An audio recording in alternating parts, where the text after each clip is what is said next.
Oh, Jen is here. Oh, she's here. Hello, hello. Hello, everyone. Hello, everybody. How is everyone? Everyone was rearing to go. We've been sitting behind the scenes like, oh my gosh, people are already here. It's wonderful. Well, how is everyone tonight? Good. I'm feeling cozy. I just had a shower. I have my tea. Like, I'm good. Nice. I just had a shower too, hence the slicked back hair. How long will your hair stay wet, Amanda? Oh, if I have it like this in a bun, days. Oh my gosh. If I don't take it out of the bun, forever. Yeah, but the top of your hair will dry off. It'll dry. Yeah. Yeah. Well, I'm good, but I'm tired. Yeah. I feel like I've been awake for like 28 hours. That's how my body feels. Oh no. Mm-hmm. I haven't. But I did go to a children's museum with my kids today, and I think that's what took it out of me. That'll do it. That'll do it. Yeah. I ran around in an amusement park today, so I'm tired too. That'll do it too. That'll also yeah. In the hot sun, there was a heat advisory here in Virginia today, so we're like, of course, that's the day to go to an amusement park. But actually, it was kind of nice because probably most of the people were at the water park, and we did not do the water park. Like, we just wanted to do all the rides. Mm-hmm.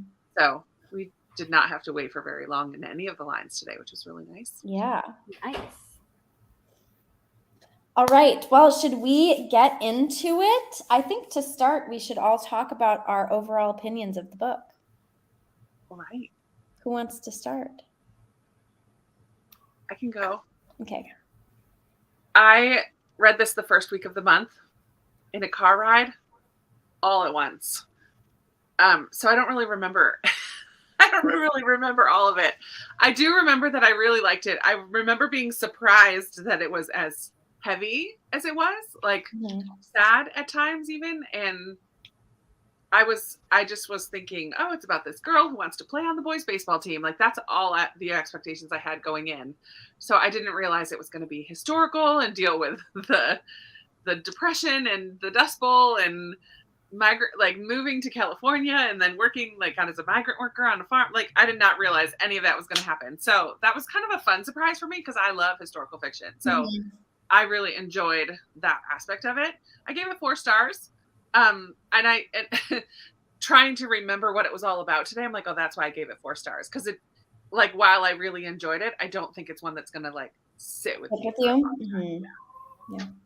So that's me. What about you, Jenna? I really, really liked it, you guys.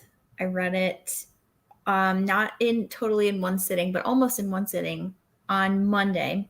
My goal was to just read at least the first half because I was already running really behind, but I ended up reading all of it. It just hooked me. Like Krista said, I mean, I knew nothing going into this book. I assumed that it was going to be, just judging by the cover and the title, that it was just going to be something light and fluffy and contemporary. I was so wrong. Just reading the first couple of pages really, like I said, just hooked me in. I loved the voice of the character. It immediately put me inside her head. Gloria. I almost blanked on her name, and I just read it 2 days ago. She, the words that she used and the phrasing, how she kept repeating herself, it just really put me inside the character's head. Very voicey, which I liked. And it made me emotional at a couple of places. I didn't quite cry, but the scene where she reconnected with her mom and her mom really shared about her grief, that got me. That got me in the feels. And it just unexpected 5 stars for me. Yeah. How about you, Amanda? I know your star rating because I looked at all your star ratings on Goodreads if you put them up there.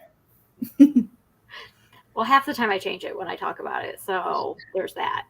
I enjoyed it.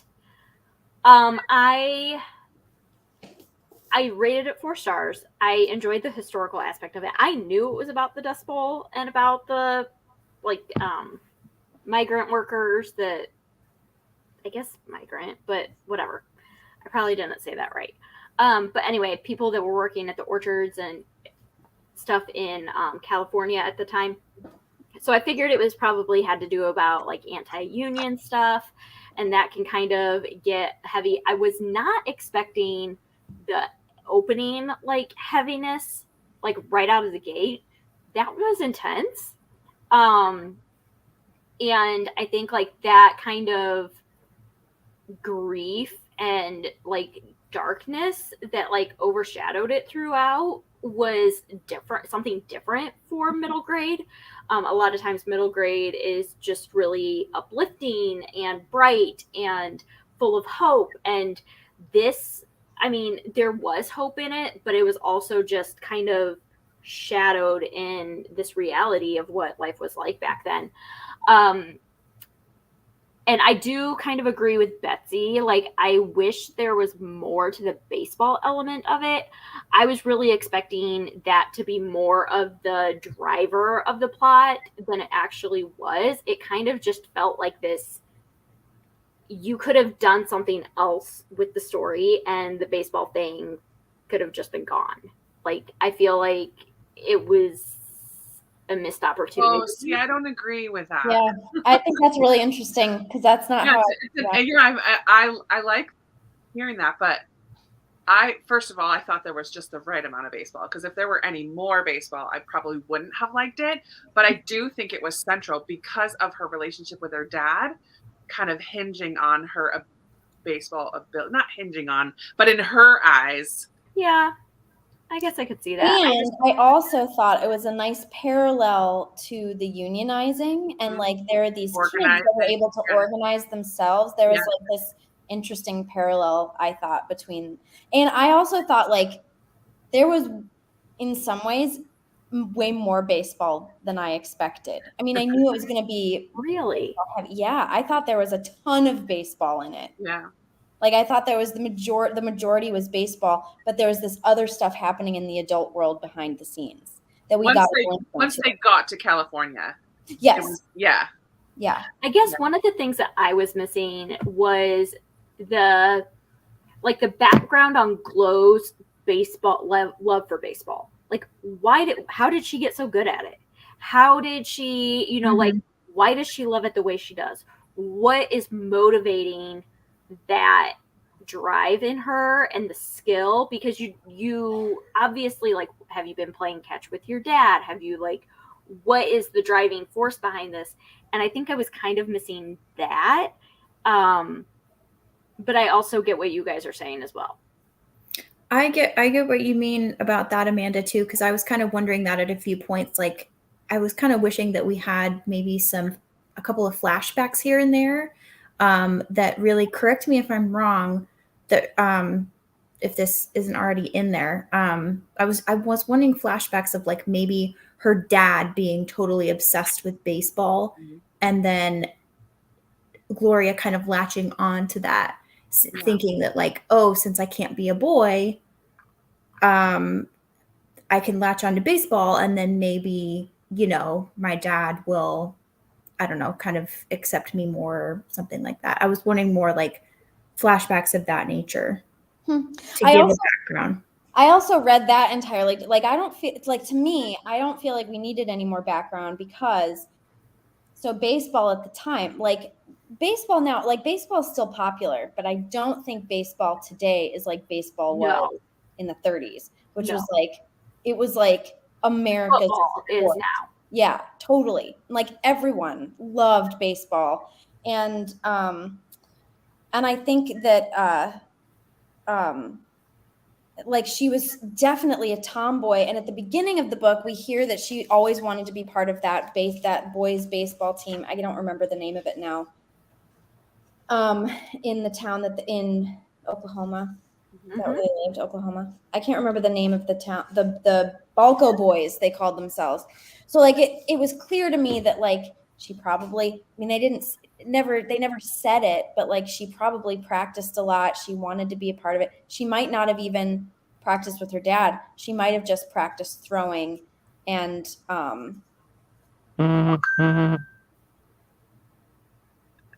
what was that? That was my phone. Oh, okay. So anyway, that like not having more background didn't bother me at all because I feel like, I don't know, would that really have furthered the plot? I don't know.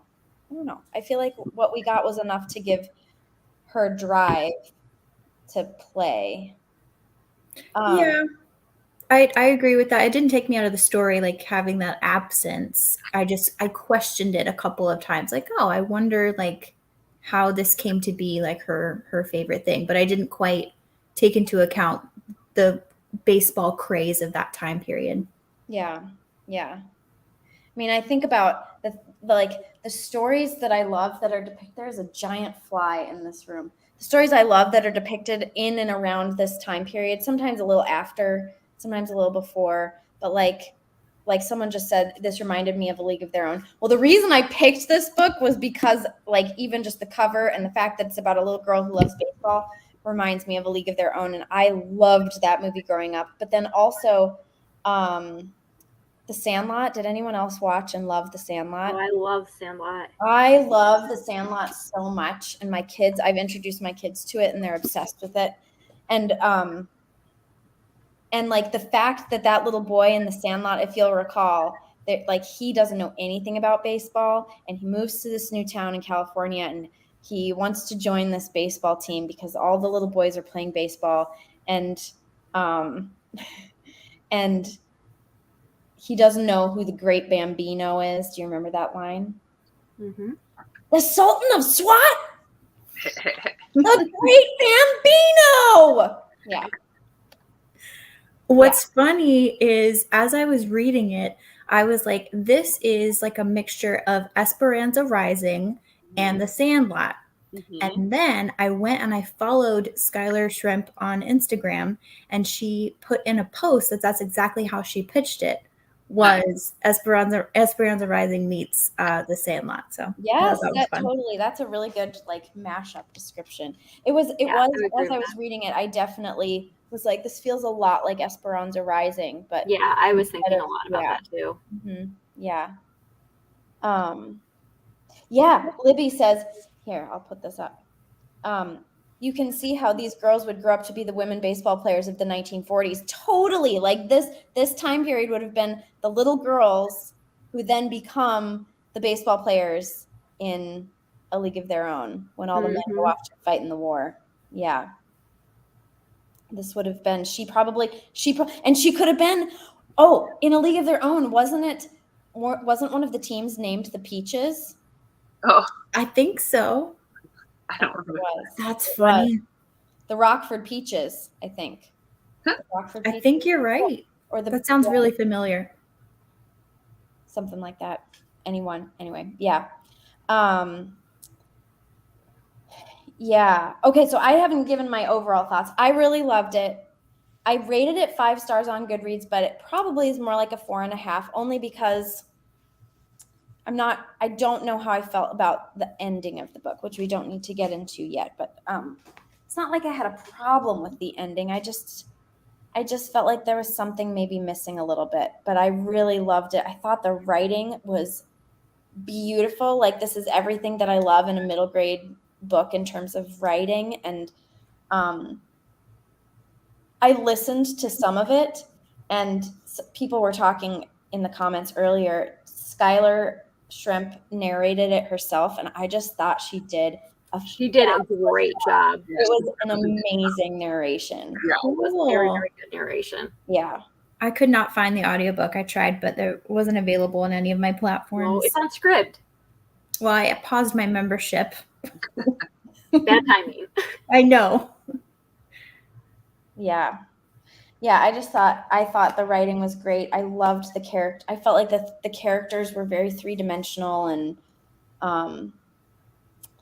I did think it was sad, but I thought that it was appropriately thought it was appropriately heavy. Like I didn't feel like it was over the top heavy. I still feel like there was lots of hope in the book, and yeah, especially again towards the end of the book, I feel like there was a lot of hope. So yeah, I really loved it. Yeah, let's see.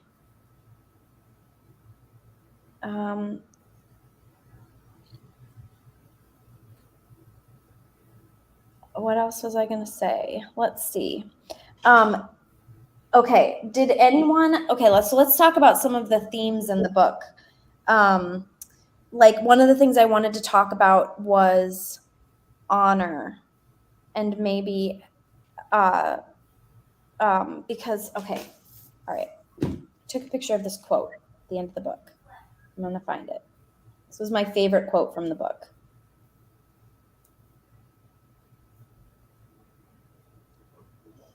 Yes, so towards the end of the book, when she's having that conversation with her mom, it was on page 225. And so she and her ma are talking, and Ma shook her head. Pride makes you do foolish things you regret later, like hurting someone when you could talk it out. Honor, well, it's got more to do with doing the right thing, even when it's hard. And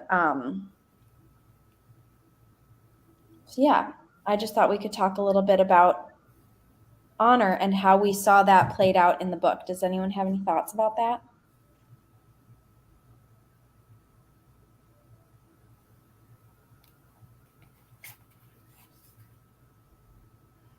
I think back then it was really hard, and I mean, similar to multiple other times in history, where it's so hard to do the right thing because the bad guys have the upper hand, and you feel so helpless, and you're trying to protect your family.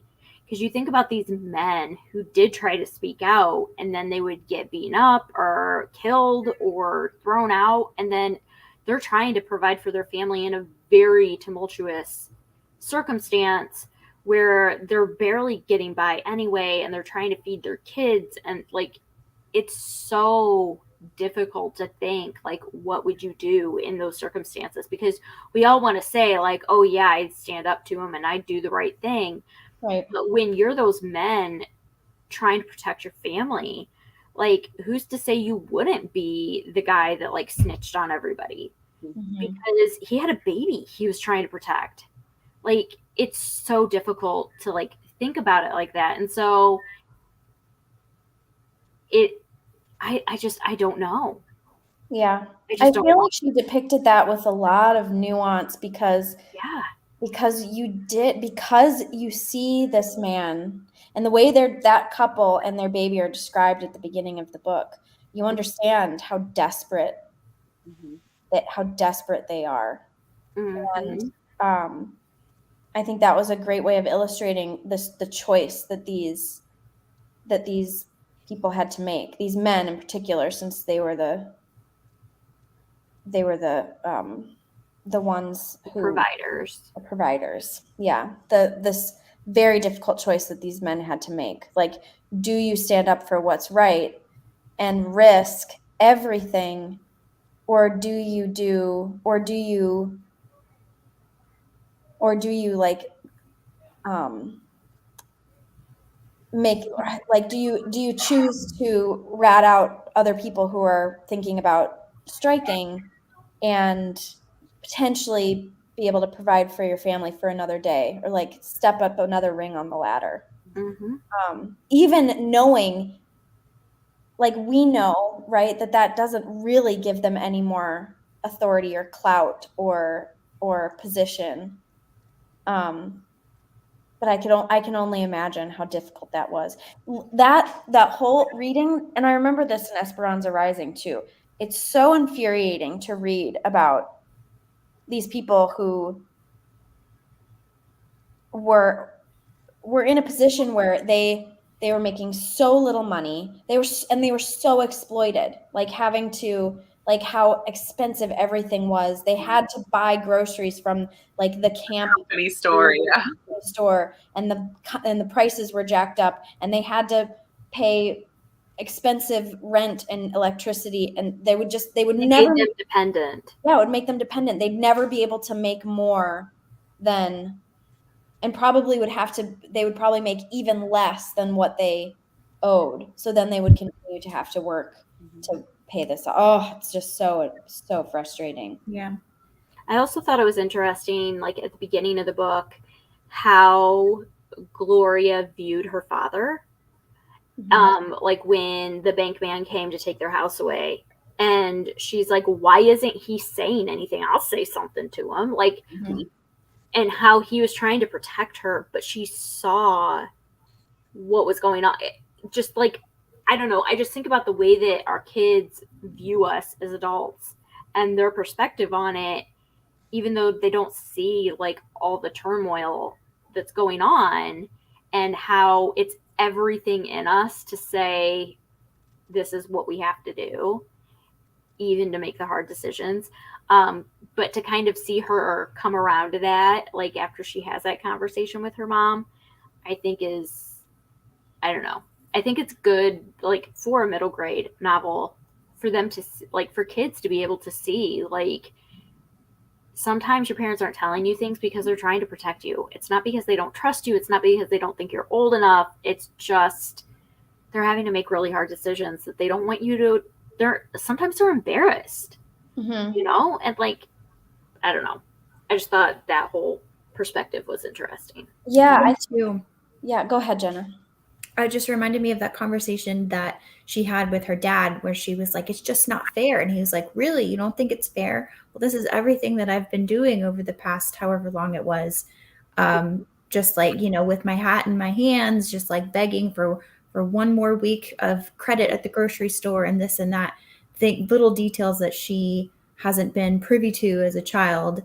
I just thought it was really interesting to include a conversation like that, just to kind of like broaden her worldview a little bit and to realize like, oh, okay, this is kind of why my dad has been behaving this way. I thought it was cool to show that, because we don't always get that in middle grade novels. We don't get the more like human side of the adults. And especially since it was from her perspective, and she saw her dad as weak. I think ultimately she thought her dad was a weak person, a weak man, and we wouldn't as the reader have thought anything other than that had she not sat down with her mom and then her dad and gotten those perspectives, gotten her to broaden, to just understand a little bit more of what was going on and why they made the decisions, but also like just how hard things really were too. Yeah.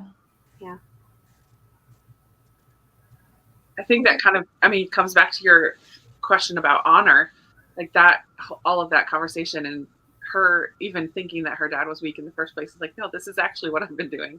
But then in his conversation with her about throwing the rock and why that was not the way to handle things, and like right from the beginning we get that this is not the way we always do things. And then I think with the little boy that she met when she first got to California, who was too young to be on the team, and then like that whole relationship, like I think was another way that honor was, because she questioned like, what, this is the right thing to do, am I going to do it or not? So like that struggle in her, like she could see her making the wrong choice sometimes with him too. I liked that, because it all kind of goes back to that same theme of integrity and honor and keeping your word. Is she going to keep her word or not? Yeah. Yes, and actually, and her and how she relates. I thought the parallel between her relationship. What was that little boy's name? What was it? Davy. Davy. Her relationship with Davy, and the choice that these men had to make in terms of whether or not to do the right thing, or strike, or organize and strike. and how Davy, I totally lost my train of thought, but just how she, I remember her connecting in the book the idea that she thought of herself as better than Davy, and like higher up on the totem pole. So she was gonna keep him down just because he didn't want to be associated. In the same way that that's how these men would grapple for positions in this environment where there really wasn't there was no getting a leg up, but they would grapple for the idea that they might be able to. Yeah, I don't know if I'm saying that very well.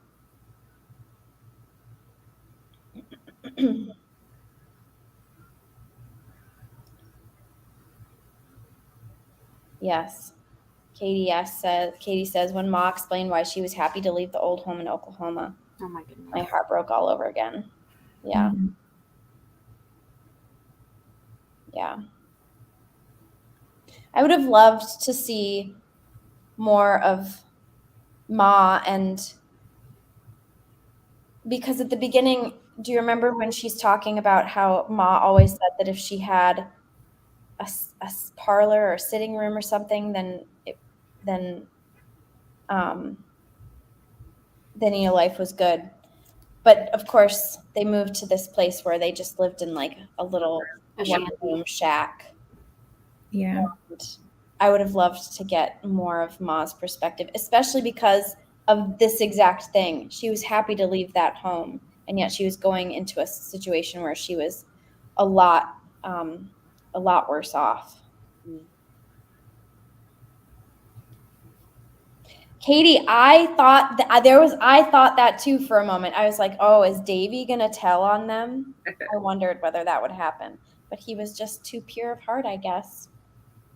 I just wanted more resolution to his whole like injury. Like I wanted to see him one more time just to like make sure that he was okay, like really okay.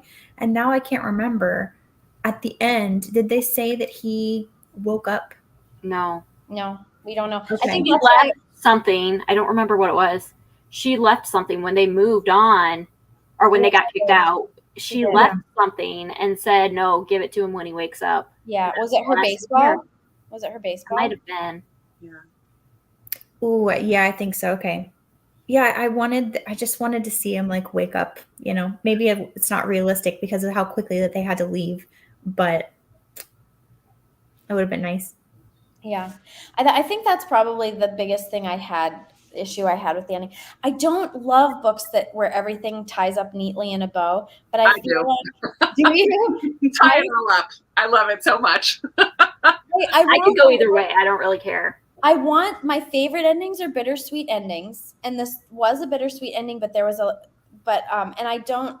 So I guess that's different than not having everything wrapped up in a bow. I like resolution, and I don't like to feel like I'm just hanging there. Right. And I do feel like we were left hanging with a few things, like with Davy, and then also with Jess's. She finally found the sweet preacher's son, right? Yeah. Yeah. She finally found him, and then they had Franklin.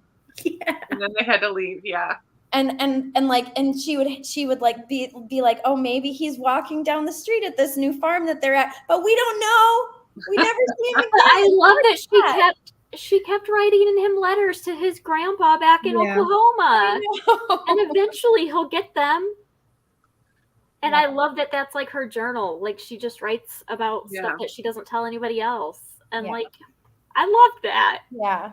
I wanted the sister to join the team so bad because she hit the ball so good one time at the beginning. I'm like, ooh, is she going to join the team too? Maybe that she will in the 40s when they start a league of their own. Like she'll be. That's right. They are the sisters in a league of their own. They still are. So funny. What's her face and what's her face? I couldn't tell you. It's been so long. This is classic Katie. I got to tell you about this, but I don't remember.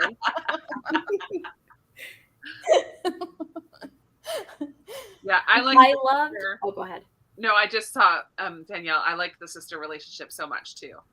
I agree. It felt so realistic, like the butting heads at times, the like stinky, like bossy older sister, but so much love at the same time. Yep. Yeah, I was just gonna say that exact same real thing to me. And so much like having each other's backs too. Ultimately, like her sister surreptitiously posting all of those flyers all over that. What after she found out that that Gloria had commandeered these the flyers, and then she put them all over, but then wouldn't necessarily admit to it. And then running over it, like doing like she was more upset, I think, that Gloria didn't tell her right away what she was up to than that she was like skipping out on work. Yeah. Oh, Katie, I was talking about what's her face and what's her face from A League of Their Own. Different what's her faces. Different what's her faces. Now I'm going to look it up because I need to know. Somebody said Kit. Jacqueline got it. Oh, yes, Kit and Dottie. That's right. Dottie was played by Dottie. What's her face? Gina something. Gina. Yes, Gina. Gina Davis. Lori Petty and Gina Davis. Yeah. And it was the Rockford Peaches. I knew it. See, I do get things right sometimes. I do remember. They come up from the annals of my brain somewhere. Honestly, I haven't seen that movie decades. I've never seen it. Oh my gosh. It's okay, Amanda. I've ever actually seen all of it. It's one of those that I've seen it in like 20-minute chunks and never in the same order. This is unacceptable for both of you. And I think I'm going to look it up. I'm pretty sure that the movie is based where we moved here from. So the last place that we lived was based off of the team in that town. Well, I think Edina had a baseball team. No, not here in Indiana. Oh, in Indiana. Well, Indiana did too. Yes. Amy asks if anyone has watched the remake. I haven't on Prime. I would like to, but I haven't. I didn't even know there was one. Yeah, it's like a TV show instead of a movie. I haven't seen the What's Her Face movies yet. But I know. Everyone should go and watch A League of Their Own with Gina Davis. I can't speak for the remake. I don't know how good it was, but I loved A League. That's like one of my favorite movies. Tom Hanks is in it, and he's the one that says, "There's no crying in baseball. There's no crying in baseball." The best. It's so good. Yeah, Amanda. I'm looking it up. We need to watch it together, probably. All right. What else? What did you guys think of the story of the dynamic between Gloria and not Quentin? Terrence. Quentin and Terrence kept getting confused in my head as I was reading it. Those names Yeah. are like too close together. Even though they're nothing alike. They're nothing alike, but in my head, they're very much alike. But the characters were very, like... I loved that we got to see a little bit of, or that Gloria was told a little bit of Terrence's backstory by, I think Quentin's the one that told her, because he came across one way to her, obviously, but like there was reason for it. Right. And so she had a little more empathy for him once she knew what was going on. And again, that comes back to the whole idea of honor, like just being respectful of, I don't know, having understanding of other people is important. But yeah, I kind of loved their standoff, especially the first one. I felt bad for her that he was kind of mean, but I love that she could stand up for herself and wasn't He was kind of mean, but at the same time, she like literally came in and was like, "I want the head spot on the team." I and want was like, that's your yours, position, but I want it. Yeah, but I loved her. I loved her fiery. Someone called it fiery. She was very spunky, but I totally understood why he was like, no. Who do you think you are? Yeah. Who do you think you are? Yeah. Yeah. But then I like how we figure out that he says later, like, baseball is the only thing that I had, and you're trying to take that from me. It all. Well, yeah. Mhm. It all came together. Mm-hmm. Yeah. Even though I started out with some compassion, I mean, he was definitely mean, and I was like, he did not handle that right. But I still had some compassion because I was like, she is, I'm thinking of a particular word that I can't think of, but like she was very spunky and very like come uppity. Like she like wanted to come in and take it over and well, I mean, she was true to herself. That's how she was the whole book. She's like, well, Dad's not going to handle it, then I'm going to handle it. Yeah. Well, she just kind of had a very high opinion of herself. Totally. And I loved that. But I also understood why he would be unwilling to give up his spot and then would turn nasty about it. But he was also kind of just nasty to begin with. But then when they fight and when they come to a deeper understanding. They figure it out. And I really loved that. I loved that they showed that like you can disagree with somebody and sit and have a conversation about it and come to a resolution. Mm-hmm. Yeah. Like it doesn't have to be, well, you disagree with me, so we're never talking again. Right. You know, like we're not mortal enemies. Like we can talk about it and figure it out. Mm-hmm. Katie, that's a good point too. From Gloria's perspective, having a baseball team is the one thing that she'd never had, and he was taking that chance away from her. Totally. Yeah. Were we to kind of assume that, because like we understand that his home life was terrible, but nothing is said explicitly. So like his mom left, and we're to assume maybe that his dad is a drunk who's just off at the local watering hole. I like that it wasn't specified, because from his Gloria's and his perspective, like, I'm not wording this very well, like from their perspective, it's almost like you don't need to know all the details. It's just like, you know, mom's gone, dad's struggling, and I don't really want to talk about it. And she just accepts it and doesn't feel like asking for more details. I don't know where I was going with that. It just seemed to fit. Yeah, I mean, I think a lot of those. What, honey? When I'm done with book club, I'll come cuddle. Okay. You're so nice. I'm like, get in bed. I lost my train of thought though. Oh, I think from a kid's, I actually appreciated sometimes not getting the full picture, because we also, that's when we learn at the beginning that their son, her baby brother died. Those words are never said.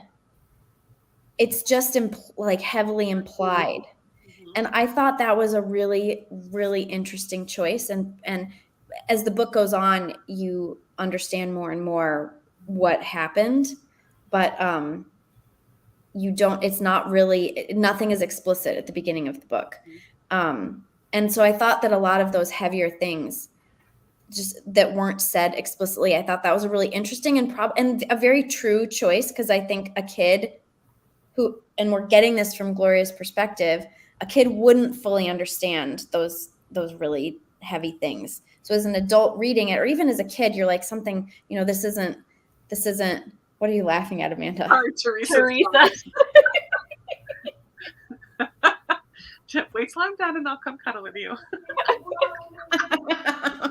Steve wishes.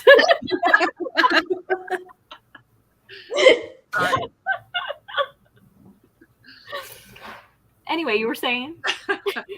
I started chuckling and then I looked up and Chris has got a big grin on her face. We saw it at the same time, yeah. Yeah. I lost my train of thought. But yeah, it was subtle. Sorry. It was just, I thought it was realistic. No, that's okay. It was wilder. It was wilder. Although I'm sure Steve also wants to cuddle.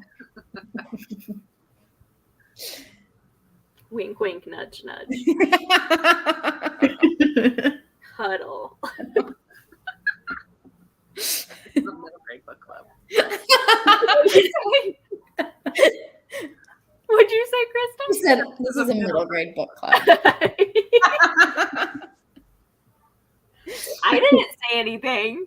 I said cuddle. You're just No. in the book. This ties very, very nicely into what we're just talking about. It's subtle, just like I'm very subtle. Implication. I'm nothing if not subtle. Subtle is my middle name.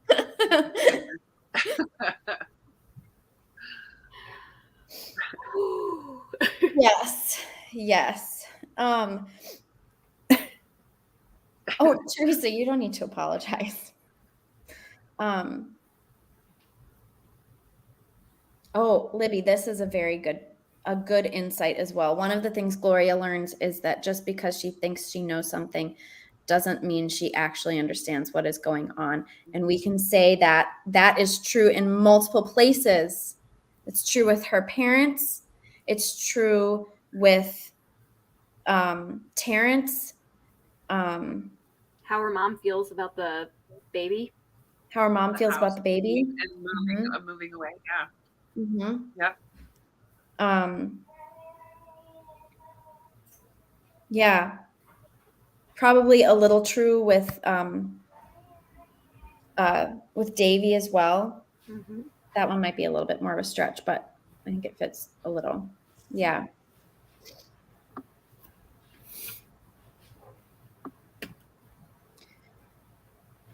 Sarah says, I liked how the Peaches team lost the first baseball game and built anticipation for the rematch. I thought so too. It was very Ted Lasso. Got to lose in order to win later. I did like that they used the baseball game to as an excuse to get all the kids out of the orchard while they were potentially going to strike. Mm-hmm. And so it was just the kids. Because, I'm sitting there going, I really would have loved for her dad to get to see her play. Yeah. But then at the same time, there's just something pure about it being just the kids. Just the kids. That, again, felt like Sandlot. Totally Sandlot. Mm-hmm. I don't know that I would have gone. I've always been such a rule follower. I don't know that I would have been able to sneak out and go under the fence and go play baseball or watch baseball. Would it have been for the fear of being caught, or 100%. Would it have been, yeah. Yep. Murphy's Law, I would be the one caught. It just would happen. Yeah, me too. I would bring the whole thing down because I get caught, and now nobody can play baseball, and everyone would be mad at me. Yeah. It's all Krista's fault. It's all my fault.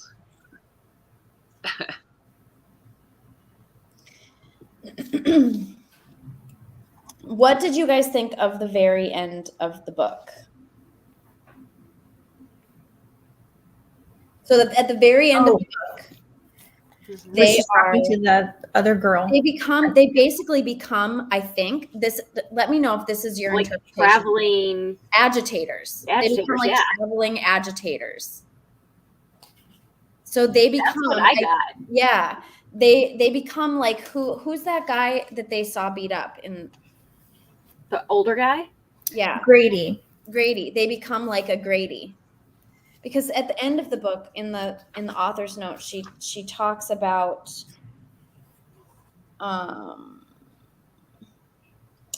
she says I'm just going to read this little bit from the author's note. It would have been very rare for an average picker like Pa to just up and organize a strike. So that's a bit of a fiction on my part. Many of these strikes were led by what the man in the white hat calls outside agitators.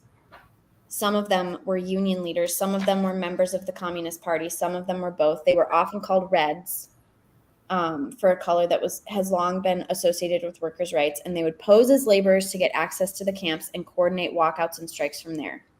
Timmy's Pa and Grady are those outside agitators. And so I was reading the end of the book they became those people. They became outside agitators. Yeah.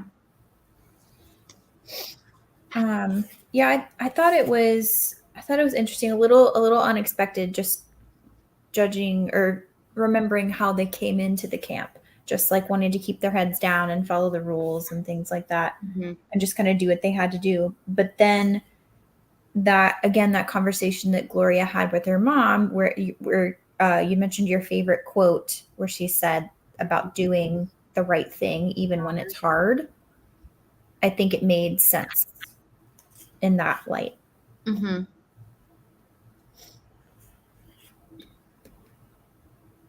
Yeah, I mean, we didn't get the parents' perspective other than those few conversations with Gloria, but it really seems like they kind of went on their own transformation about, they entered this camp, and I don't think they really knew.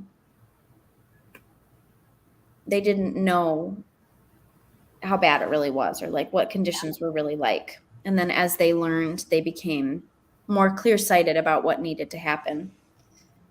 Yeah. Ma says, we're going to do what's right this time, every time, from now on. Yeah. Mm-hmm. And they found the next player on the League of Their Own team. Yeah, they did. They did. The little girl at the end. There you go. Little girl at the end. Mm-hmm. Another girl for the team. Yes. Did you I love a good full circle moment. What? I just said I love a good full circle moment. Yeah. Yes, me too. Let's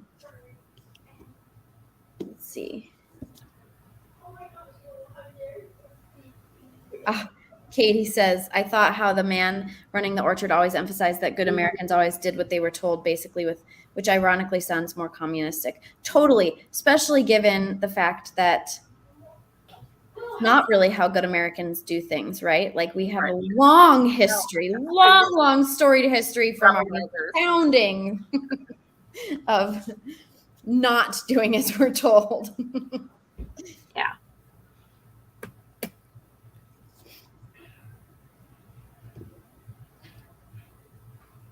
Oh, Libby says she thought of them more like whistleblowers or scouts than actual agitators. What do you see as the difference? Libby, I would love to know what you think of as the difference there.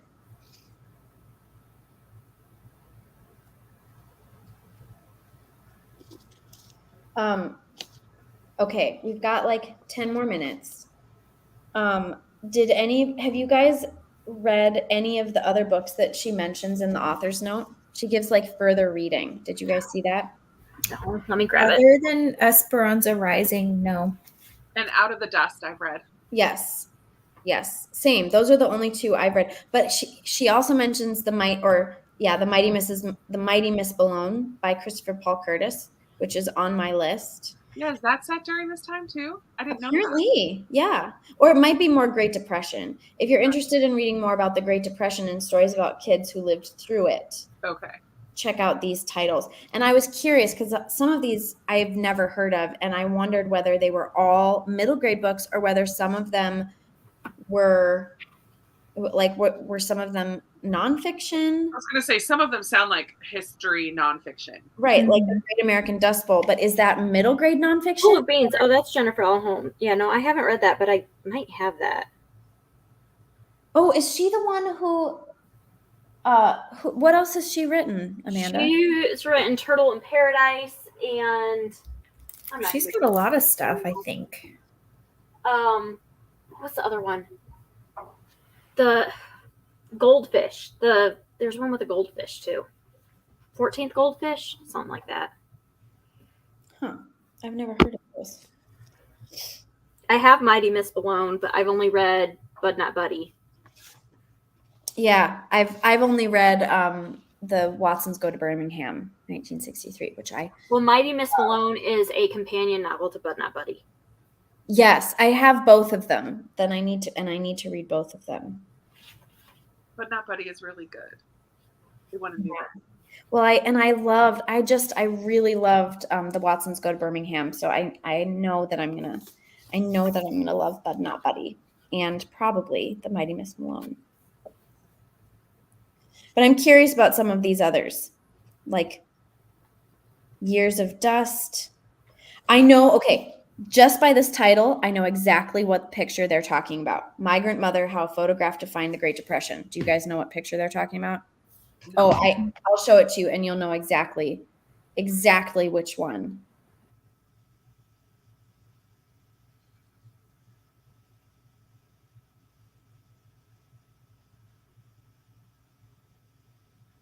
It's this one. Oh yeah. It's got to be that one. That's like the most famous photo from the Great Depression. Mm-hmm. Yeah. Oh.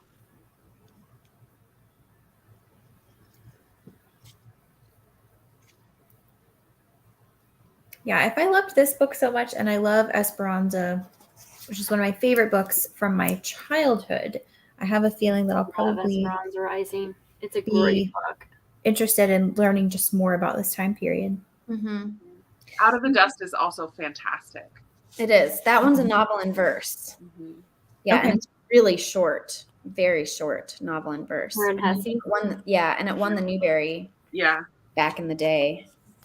And The Four Winds is just really good as well. I haven't read that one yet. I haven't read it either. I've not heard middle it's grade. really good. No, but it is. Isn't it Kristen same time. Hanna? Yeah, it's Yeah. Kristen Hanna. Yeah. I think actually, yeah, somebody put it in the chat a while ago. Oh yeah, There you it's go. a pretty cover. It's so good. Okay, I will read Out of the Dust next. Yeah, maybe you found a new like micro genre, Yeah. niche genre within historical fiction. Mm-hmm. Dust Bowl fiction. Dust Bowl There you go. fiction. Depression fiction. Yeah. Great for Wrath. Oh, good. I remember. And Amanda, I take it you don't like the book? It's very odd. I don't remember very much of it, but I remember like being interested in it in high school when I had to read it. It was required reading for us in high school, which means I we probably read skimmed Mice it and and wrote a Men. report on it and passed the class. That's how I rolled in high school. I very rarely actually read the required reading. We didn't read that one. We read Of Mice and Men, which was a lot easier We because also read Of Mice and Men. it's so short. Your teacher liked Steinbeck. Apparently. Amy also likes books that take place during the Great Depression. You paused. I was like, this is a good place for her then.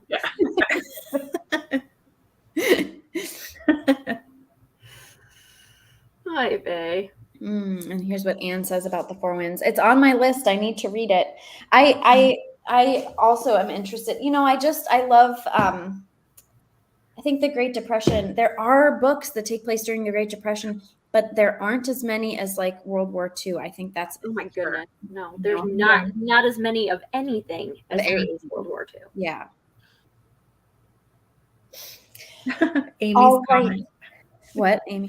Amy's last comment about her history teacher. That's a great teacher. That's funny.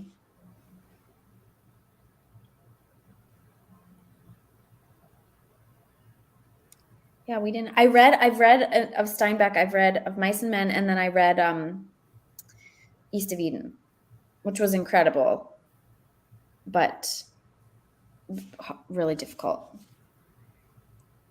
Wouldn't say he's an author that writes light books. What are you laughing at now, Amanda? Libby.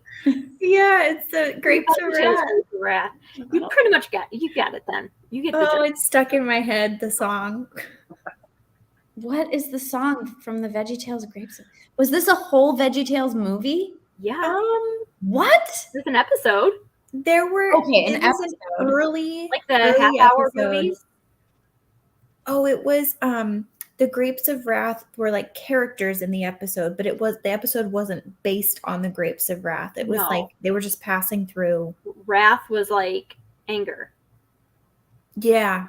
It was like so it was all about anger. Yeah, because Junior Asparagus had to learn a lesson because he was mad about somebody like taking something. or having to share. I can't remember. I love it. Veggie Tales. We followed that rabbit trail right out the door. Jacqueline, this is amazing. My great-grandmother lived on the plains of Oklahoma during the Dust Bowl. I remember her telling about hanging wet bed sheets on the sod house walls to try and keep the dirt out. Wow. That's amazing. Yeah. All right. Does anyone have any final thoughts?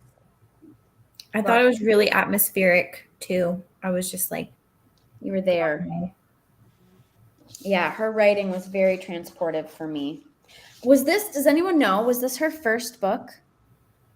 I think so. From what I could gather from her Instagram, I could be wrong. Yeah. I didn't do a deep dive or anything, but I think so. I am really eager to see what else she writes because I was very impressed with her storytelling and her writing. Yeah, same. I think I might end up, I just checked out my copy at the library, but it might be one of those that I buy to reread in terms of like just writing research and inspiration, because I just loved how immersive it was and atmospheric, and the word choices that she used. Like I could just feel the heat and the dust. It was great. Yeah, she did a great job. I thought so too, Jenna. Her writing was just really good, like top-notch middle grade writing. I love that it was a hit because we didn't know that it was going to be a hit before. We had no idea. So when we picked it, we were like, none of us have read this. We haven't heard anyone talk about it. We haven't heard anything about it. This could be a real stinker. Stinker. Yeah. But it wasn't. It was. Somebody asked what we're reading next. Yep, I was just gonna. Maisie Chen's Last Chance by Elisa Yee will be next month. So, yeah, I'm excited. I'm excited to read that one too. Are you leading the discussion for that one, Amanda? So. Yeah. Yeah, I'm so glad that you guys are joining us for this. It's so much fun. And yeah, I'm excited to read Maisie Chen also. That one has gotten great reviews. I know. Yeah, I'm it's really excited. Popular. I struggled to get it on hold for a minute. Yeah. M-I-S-Y or Z-Y? Well, we are happy. M-I-A-Z-Y. Yeah, M-I-A-Z-Y. I think it's so interesting because the cover looks a lot like Front Desk. Yes, or Front Desk. Yeah. Yes, Maisie Chen is way more hyped than Three Strikes Summer. This one really went under the radar, and I don't understand why. Like, what a hidden gem. Yeah. Yeah, I'm surprised it didn't win like any awards, or maybe it did, and I just don't know. But I mean, there's no stickers on it. Well, I think it's like brand new, isn't it? Oh no, 2022. No, 2022. Yeah, you're right. It didn't win any awards. It was written well enough to have won awards. Yeah. Yes. I just borrowed Maisie Chen from Libby, so my library had it. Check Libby. Someone said it went off Scribd. That happens to me all the time with Scribd, Katie. I'm sorry. Mm-hmm. Yes, we will. Okay, we are about to hit the hour, so we are going to call it a night. But yeah, join us next month for Maisie Chen, and we'll see you then. Thank you guys. Who is singing? Elise, you know.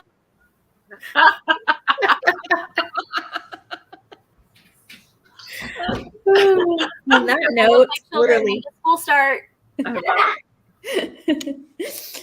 On that note, we should all sing opera to end the. Yay! Thanks for joining us. My goodness, thank you guys so much. Bye, everyone.